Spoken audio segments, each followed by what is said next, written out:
We're joined today by Shamaine Daniels, Democratic candidate for the 10th Congressional District. Why are you seeking this office? Well, because I live in the district, and we know that the district has a lot of needs. I've been on Harrisburg City Council for about 10 years now. We are a financially distressed city. We're the largest city in the district. And I've seen over the years just how economically we keep deteriorating because we have a representative in Congress who just does not care about the quality of life of the people who live here. For the benefit of our statewide audience, what should our viewers know about the 10th District? That it's very diverse. It has urban spaces, it has rural spaces, suburban spaces. It is probably one of the most welcoming places I've ever lived in the U.S. You were the Democratic nominee for this seat 2 years ago. What have you learned from that campaign that you're applying this time around? Well, I learned to be very efficient and effective with money, which will be very important for whoever gets through. I also realize that there's a lot of untapped potential within our electorate, and we just have not had candidates who can speak to a broad coalition of voters, and that's what we're planning to maximize on this cycle. Tell our viewers about the experience that you could potentially bring to Congress. Well, I've been on council for about 10 years, so I've seen that's mostly a legislative role. It is, of course, only 7 fellow legislators to work with. So kind of learning how to bring bills forward, how to negotiate with folks. The other part is I've also been an attorney. The early part of my legal experience has been suing municipalities and government to do the right thing. So I know I have a very clear eye for identifying when the government is not doing the right thing or following rules and procedures. So that experience is also invaluable. And, as I represented my clients, I also saw oftentimes how a bill could be passed with the best of intentions, but if you don't really think about the person who it's affecting, it might not work, or it might not be useful to that particular community or that particular group, or to advance the goal that the legislature is trying to advance. So I think those two experiences combined are incredibly valuable as we discuss what pieces of legislation we would like to see advanced in the U.S. Congress. As you talk about your experience on City Council in Harrisburg, what initially interested you in public service? So I initially, for City Council, I ran because this was back, my first time running for council was in 2013, and that was the year there was the infamous sinkhole on 4th Street, which is about a block and a half or so from my house, and the city was so financially distressed that no contractor would come out to report it. And all over the world, people were talking about this sinkhole in Harrisburg, but I was concerned because I was having plumbing issues as well. And I realized then that, I needed to contribute to these conversations, so I decided to run. And I had run an election 2 years earlier, and that was really just, I was trying to be helpful. But since I had the experience already running, I could apply it to running for council. So that's why I run for City Council. And, if you've followed me, I've constantly used my legal experience to try to be helpful to the residents of the city. What issues are most important to the residents of the 10th Congressional District? I think the same ones that are happening nationally. Affordable housing is a major issue. Immigration here is a big deal for 2 reasons. One, our agricultural communities are losing their workforce, and because of that, we're losing a lot of farmland. We are a medically underserved region, and immigration is a tool that we could use to try to meet our medical needs. I personally, my daughter, most of her medical needs are met outside of the district because we do not have the specialist. And I am very, very lucky, and I think our residents deserve to have access to quality health care within their district. And then, obviously, infrastructure and environmental issues. We've been seeing all of the floodings happening in the district. The amount of boiled water advisories we've seen over the last few years throughout the district is really indicative of how much we really need to invest in infrastructure and our environment, and I kind of lump them together because, broadband is a big need as well. And obviously, things like inflation, cost of living. But if we address some of the environmental issues, we can help reduce some of the cost of living expenses. If we address some of the healthcare issues, we could address some of the cost of living expenses. On council, I had proposed using our ARPA funds to help low-income and middle-income families install solar panels so that they can reduce their heating expenses, and that in and of itself would reduce the cost of housing. So, there are many ways of solving problems, but I think those are issues that are dominant in people's day-to-day living experiences. I'd like to talk a little more in specifics on some of those issues. Since you mentioned immigration, your family came here when you were 13. How has that influenced your views on immigration? It's... My experiences as an immigrant, we were very fortunate because we were a wealthy family that moved to the U.S., right? So I know how lucky I am and how lucky my family was. I also personally benefited from the fact that my family had been migrating to the U.S. since the 50s. So when I came to the U.S., I had a lot of experiences from knowledge about the experience from relatives who had gone through the migration process. So I kind of had the best of all worlds. And I see day to day a number of talented people who could be contributing to their maximum potential, and they're not able to because their status is in limbo, the process is delayed. I've had asylum clients who've been waiting for their applications to be processed for decades, and those are folks that we could deploy to kind of help us solve our problems. And that's how I think about our immigration system. It's incredibly broken. It doesn't help anybody. It doesn't help immigrants. It doesn't help us. Like I mentioned, we have been a distressed city for a long time. Technically, we're out of the status, but we're always struggling. And if we had all of the folks who are in limbo, if they were able to contribute fully to our economy, our city would be in a much better place financially, and the services we could provide would be much more than what we are able to provide now. When you first brought up immigration, you sort of tied that to our ag industry. Agriculture is the #1 industry in Pennsylvania. Can you talk a little bit more about the connection there?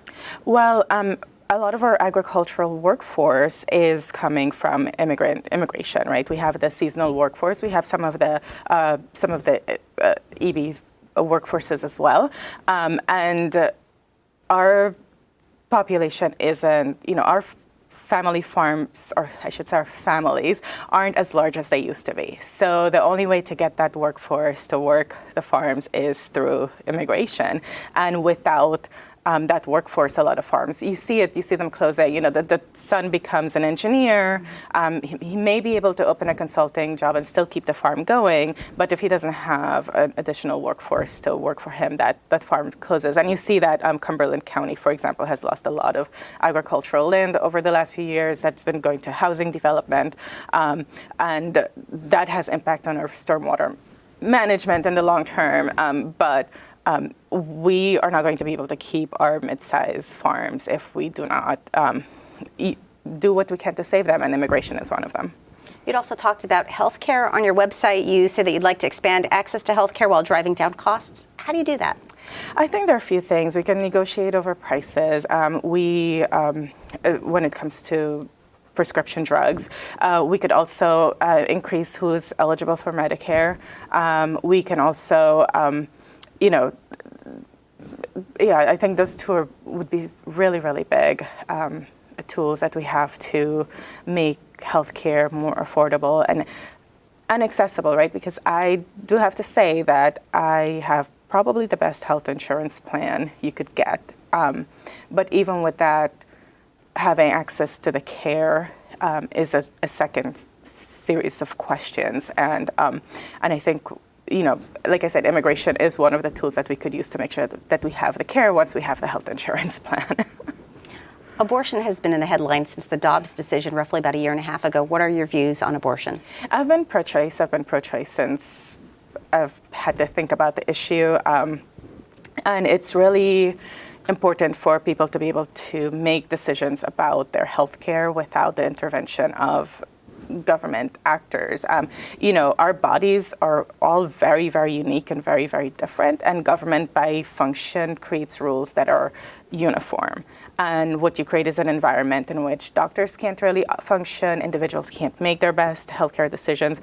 When I had my daughter, my pregnancy was going fine until week 36, 37, and then I had to be induced within, a 3-hour window. So to expect that government elected officials, who I should mention are primarily men, would have a better understanding of what a pregnancy is looking like than doctors and the people who are pregnant, is a little bit concerning and problematic. How would you characterize the economy of the 10th district? Our district is, in terms of industry or in terms of employment? Health? I would say our district is, relatively poor compared to other districts in the state. We do need to invest more in trying to attract employers, trying to attract business. We do have some technology. Agriculture is a big component, but we do need to do a better job as a district to attract employers because we, economically speaking,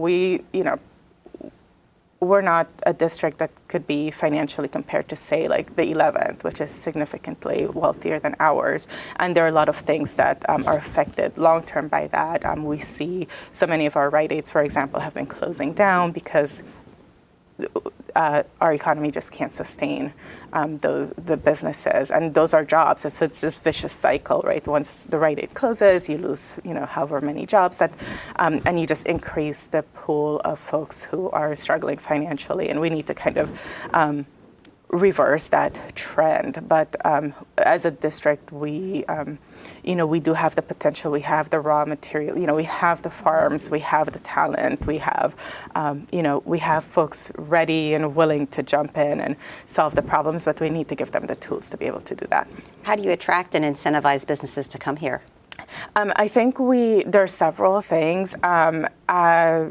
From the city council perspective, there are a lot of small businesses that try to open up, but we do have a lot of red tape that we create that don't necessarily bring us a particular benefit, and that sometimes for a small business where the person, it might be one or two employees, taking all of that time to fill out forms and do things that are not part of the business itself can really be overwhelming. I think this isn't a function of federal government, but local municipalities do need to do a better job at modernizing their zoning codes and things like that so that it fits more with how people live today. When I came to council, I updated our zoning code. It hadn't been updated since, I think, the 50s. But even between then and now, the city has changed, so you do have to update it. You have to be constantly on board and attentive to what's happening, because especially after the pandemic, we've seen the way people work, the way money is made, the way businesses are run has changed a lot, right? So a lot of our zoning codes need to be updated to reflect where we currently are, because otherwise you kind of create these burdens that aren't necessary and aren't helpful or productive. But as the federal government, we don't really have a say on zoning issues or licensing for businesses and what those barriers that can be pretty small, but because they're time consuming, can really impact potential employer or potential business. You'd also called for investments in infrastructure. What specific infrastructure needs would you like to see met, and how do you fund those? I think we need to spend a lot more managing our stormwater. We've seen a lot of, both in the farm context and the city context, it's taxpayers who have to fund stormwater remediation. It's the farm owner that has to do it. And when you have a large land, that can be a very, very expensive fee to pay. So those are things that the federal government should be able to help with so that it doesn't fall on the one, sometimes the calculation is based on the percentage of incline of the property. And you didn't know that when you inherited your farm or you bought the farm. So that can be very expensive. Same thing on the city side. Some of these buildings have been around for a really long time. It's not, you have to fix it in a more comprehensive way. So that's one of the things I would like to see us invest in. I'd like to see us invest in broadband. I think the pandemic really illustrated how underserved we are as a district when it comes to technology and access to technology. And there were so many families who depended on broadband to shift from at the office to at home work. And if they were in an area that didn't have a good broadband connection, they weren't able to make that transition. We saw students really struggling to keep up. So we do that. We also need to really be thoughtful and think about some of the environmental investments, like I mentioned. We think of affordable housing as just the house itself, but it also involves heating. It also involves maintenance, and I think it would be great to see more investment in kind of those environmental remediation tools that also make staying in home, living in home, staying in a good community valuable, right? When you walk around and you see a ton of gardens that have pollinators, it's beautiful to look at, but it's also absorbing our water, and that's great. So I would like to see us invest in those kinds of things. How do you balance the need for affordable energy and protecting the environment? Well, you kind of have to make sure that we are transitioning folks in a way that that jobs that are shifting from one industry to another, you don't go from union jobs to non-union jobs, for example. And I think, we consume a lot, so we need to kind of move away from unnecessary consumption, right? As residents anywhere in the U.S. now, I mean, it's not uncommon to walk around and see piles and piles of garbage because we're consuming in a way that's not really helping us. So I think in between reducing the amount that we consume, making sure that what we do consume is quality and clean and good, and that people are being paid well for those jobs, we kind of come up with a comprehensive look at addressing both our environmental needs and our consumption needs. You'd called for an increase in the national minimum wage. With so many typically minimum wage jobs paying several dollars an hour above that, how do you determine what the appropriate rate should be? So many years ago, the proposal was $15. I think we need to look at what that amount is because it probably should be a little bit higher now. We've gone through a pandemic which has created some inflation. We also know that the cost of many of our staples have gone up outside of inflationary pressures related to the pandemic, I should say. So I think we do need to reassess what that number is, but we do need to raise the minimum wage. We have people who, we talk a lot about the folks who make above minimum wage, but we don't talk a lot about the employers who don't pay minimum wage and the number of employees those have. And that's how I started my career. And that number just keeps going up. I'm always amazed at the number of employers who are not paying the minimum. And when you have so many employers who are doing that, you create an environment where workers are having to choose between one not so good employer and another not so good employer, and they're not able on their own to just demand better pay unless they're in a union environment. So so in terms of what that actual dollar amount is, I do think it needs to be higher than 15. I do think we need to re-examine what that number is, but I don't want us to forget the fact that there are a lot of people who are not even making the minimum wage.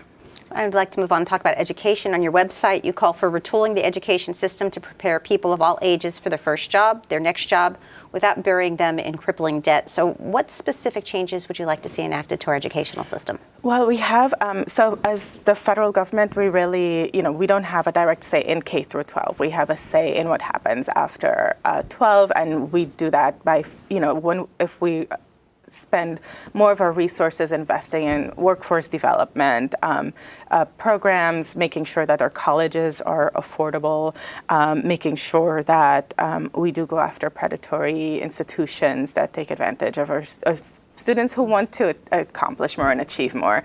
I think those are some of the strategies, and when it comes to addressing the cost of higher education, it would be great if we could make, a community college something that's free to everyone, because in 2024, a high school degree is just not enough anymore. And making sure, community colleges are in a great place to assess what the skill needs are for their region. So they tend to be a great tool for not just making education accessible, but also making the education relevant to the industries that are around them.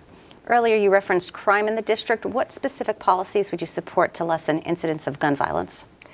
Well, I think we have a whole variety of, we have a menu of items out there.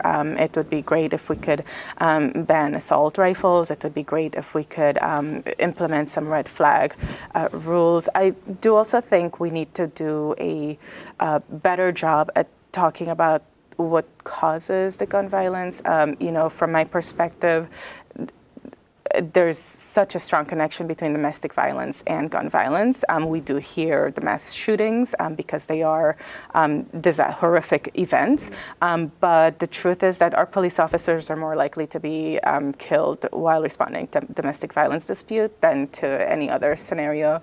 So kind of taking seriously a lot of those issues, supporting folks who are leaving domestic violence situations so that they don't have to risk their lives that 24 hours after separating, right? What are the resources that we could give them so that they can leave and not have to be worried that the person who is the violent person in the relationship ends up harming them. So those menu items when it comes to addressing gun violence would definitely be on board with. What do you see as the greatest threat to the United States? I think we have a handful, and they are all somewhat interconnected, right? Our democratic system is under threat, and it's twofold. It's domestically. We have a lot of elected officials, and I'll say it like Congressman Scott Perry, who do not value the institutions of the United States and see them as tools to self-promote and for their individual gain. And that is exploited by outside aggressors, impacting our kind of cybersecurity framework, interfering with our elections, the misinformation that is spread in domestically from outside forces. So I think those are the greatest challenges that we have, because when people think about people coming to the United States, they think of it as people come here for stuff, but people don't come here for stuff. People come here because our institutions have survived over 200 years with integrity. They provide us stability, predictability, reliability, an equal footing. And once that is demolished, there is no United States, right? That we could find chaos all over the world if we wanted to. But that stability that's created by the strength of our legal institutions, our political institutions, you can't find that in too many places. And that's what both our external aggressors are interested in challenging, and the domestic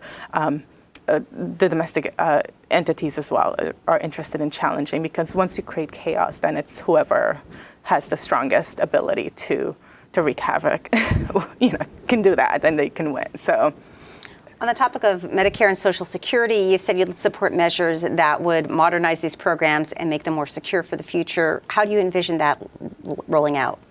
Well, I think we need to start looking at raising the cap of the Social Security tax rate. I believe it's if we had kept increasing the cap of what's taxed, there would have been another $1.74 trillion that could be taxable. So a lot of our challenges related to Social Security is just because there's this income that's not taxed at the rate at which it should be. So slowly increasing that cap to match it to where it was when Social Security was last updated, which I think was the 1980s. And then what was the second one? Medicare? Oh, Medicare. Just again, making sure that they can negotiate for prices, get us better value for what we're paying. Your campaign's the first in the nation to use artificial intelligence to make interactive calls to potential constituents. What inspired you to go that route, and what kind of response is it receiving? So one of the things that's always challenging is in campaigns is that money is a huge factor. And what ends up happening is a lot of candidates, their campaigns are run by the few initial donors who support their campaigns and the issues that they care about. And it's not this nefarious thing, it's just those are the people they're talking to. And this was an opportunity to get a better sense of what people are really thinking about, because what we also see often is that story about, oh, this candidate raised so much money and they didn't win, what went wrong? And then you find out, well, they were talking about stuff nobody cared about, so it doesn't matter how much money they raised. So Ashley, the name of our AI assistant, she has the potential to really engage many more people from the very beginning of a campaign. She has the ability to engage people throughout the process. I'm excited about what she can do once we are in a governing stage, because Ashley speaks 20 languages. If you pick up the phone and you answer in one of those 20 languages, she can talk to you in that language right away. On council, we struggle to communicate with the number of people who speak other languages. And when you think about implementation of any policy, right, being able to understand where that voter is, where that resident is on a particular issue is really important. We rolled out garbage cans a few years ago for the city to make it uniform to collect garbage cans. And I think about how differently that conversation would have gone if Ashley was talking to a lot more people and we could get a sense of what are the physical needs of the garbage cans, because many people after the fact ended up talking about how heavy they were, how difficult they were to maneuver, and then if you have disabilities, how to maneuver around. And that conversation would have been much, much more robust if we had something like Ashley. But Ashley also, she just kind of democratizes the process to a level that we have never seen, and that's what's really exciting about her. Why would you like voters of the 10th Congressional District to send you to Congress? Because I have a lot of experience. I am someone who has been around for a really long time. I've been advocating for the issues I care about since I've been here, before that, but definitely since I moved here in at the very end of 2005. I'm a consistent person. I have a record that people could match to my values, and I ask voters to vote to send me to Congress because I also need someone like me in Congress. I live here. The quality of life just keeps deteriorating. I have a daughter. In the middle of the campaign, I have to take her to doctor's appointments in Philadelphia because the specialists are just not here. And that's not the quality of life we all need. It would be great to be in a place where we could get our medical care, in the same place where we can get all of our fresh produce, in the same place where we could get jobs that pay well, in the same place that we get to enjoy some leisure. That 10th is a great, great district, that there's so many beautiful spaces. The people are just amazing. They're welcoming. They roll up their sleeves to help solve problems, but I don't want to live in a district where, it's me and my neighbors have to clear out I forget what they're called, the waterways so that the flooding doesn't happen. Like, that should be something that just comes naturally because we live in different cities, different municipalities, and we live within a governmental system that should be taking care of those things. Shamaine Daniels is a Democratic candidate for the 10th Congressional District. Thank you for joining us. Thank you so much.